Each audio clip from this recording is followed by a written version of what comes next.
Ce soir, nous avons la présentation, la poursuite du débat sur le projet stratégique de territoire qui avait été initié par la communauté urbaine, qui se termine aujourd'hui et qui est présenté à l'échelle de Cherbourg-en-Cotentin. Et nous allons aborder ce soir, avec plus de 300 participants, des questions essentielles qui nous permettent de projeter Cherbourg-en-Cotentin dans 10, 15, 25, 30 ans. Et pour Cherbourg-en-Cotentin, nous avons les mêmes enjeux, les mêmes questions que beaucoup de villes en France, mais aussi des spécificités.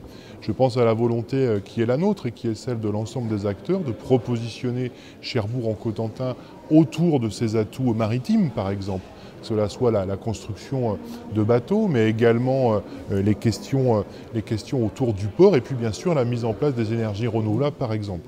Il y a plusieurs défis, plusieurs pistes de travail qui ont été identifiées au-delà de cette ambition maritime.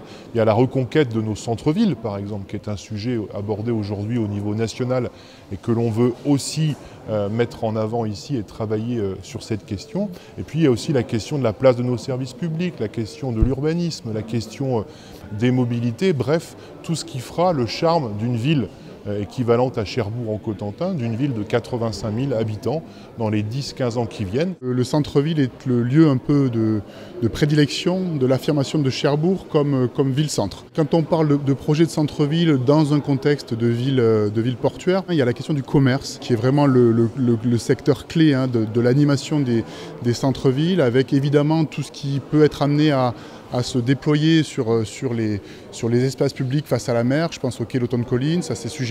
Le deuxième point, je pense que c'est la mobilité. C'est un élément essentiel. Aujourd'hui, dans le projet de centre-ville de Cherbourg, il y a toute une réflexion sur le réaménagement des voies sur quai, avec l'arrivée de bus, l'arrivée de pistes cyclables. Le centre-ville, on parle souvent de piétonisation, doit et va certainement évoluer vers cet usage un peu plus apaisé, vers cette capacité à être disponible pour d'autres modes.